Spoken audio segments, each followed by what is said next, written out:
Hello student, मैं doctor लता Agarwal, associate professor history, सम्राट Prithviraj Chauhan government college Ajmer. आप सभी का स्वागत, अभिनंदन है सत्र 2021 और 22 में। मैं आपको ग्रुप बी मध्यकालीन भारत का इतिहास या हिस्ट्री ऑफ मेडिवल इंडिया के paper 6th B society and Indian culture of India, Bharat का समाज और संस्कृति के unit 1 structure of rural society, ग्रामीण सोसाइटी की संरचना के topic composition of rural society अर्थात ग्रामीण समाज की संरचना कैसी थी और उस समय गांव किसको कहा जाता था, कौन कौन लोग गांव में रहते थे, गांव से शासक को क्या प्राप्त होता था और गांव से ही किस प्रकार धीरे धीरे कस्बा बना, तहसील बनी और फिर सूबा बना और फिर राज्य बना। हम सभी जानते हैं कि ग्राम किसको कहते हैं, जहाँ पर खेती होती है, फसल होती है और उस उपज से शासन को या राज्य को लगान और राजस्व वसूल होता है, वही गांव है।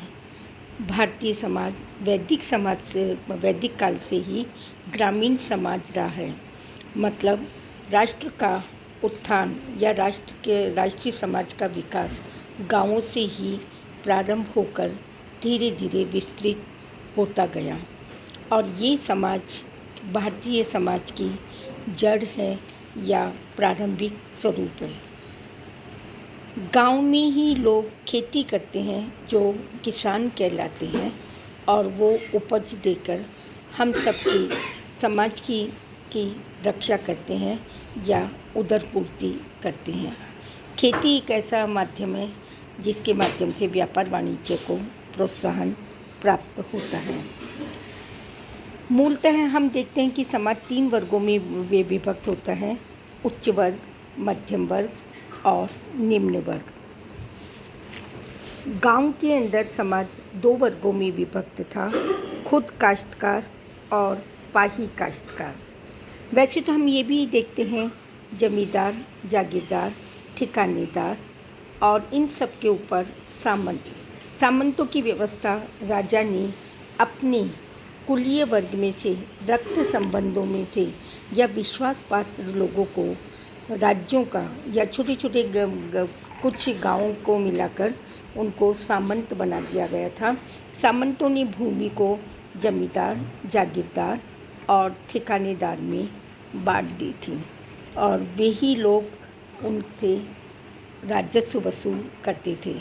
लेकिन हम देखते हैं सल्तनत काल और मुग़ल काल में बहुत अंतर हो चुका था, क्योंकि सल्तनत कालीन व्यवस्था एक विदेशी व्यवस्था अर्थात मुस्लिम व्यवस्था थी, ये मुस्लिम शासकों की व्यवस्था थी और मुग़ल काल में मुग़ल शासकों की व्यवस्था थी।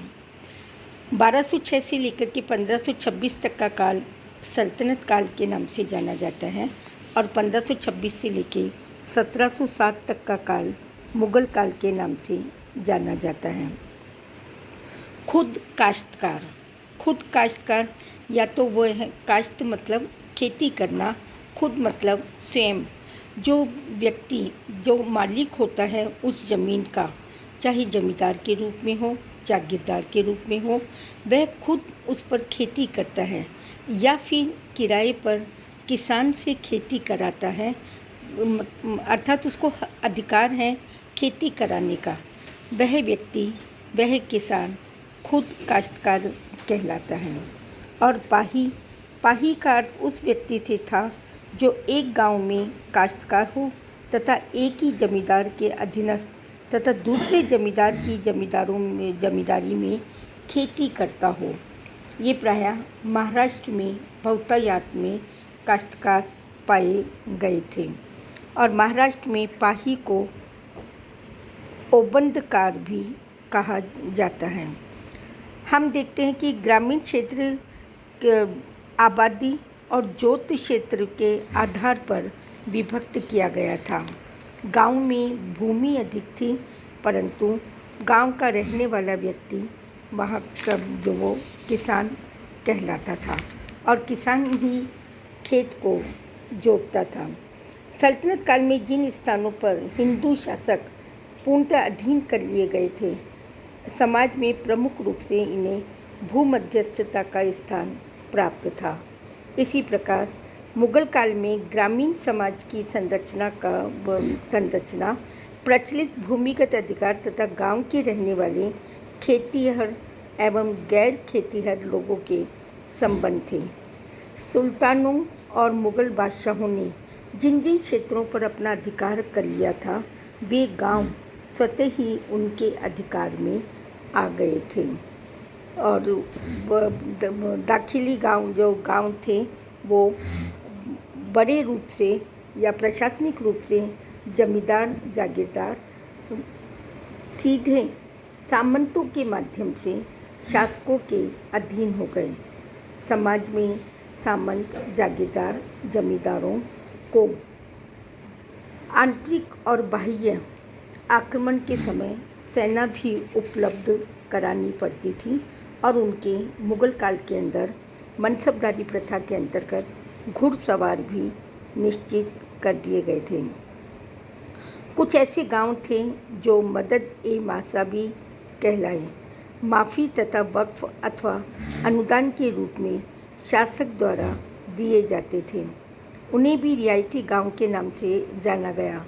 वास्तव में संपूर्ण उत्तरी भारत में गांवों पर जमींदार अथवा खुद काश्तकार परिवार के लोगों का स्वामित्व होता था, जबकि गैर स्वामित्व प्रजा या ग्रामीण जो गांव में रहते थे वह पाही के नाम से जाने जाते थे और गैर खेतीहर भी इन्हीं कहा जाता था और वे सामंत जमींदार जागीरदार के यहाँ भूमि को जोतकर खेती कर अपना जीवन यापन करते थे। धन्यवाद।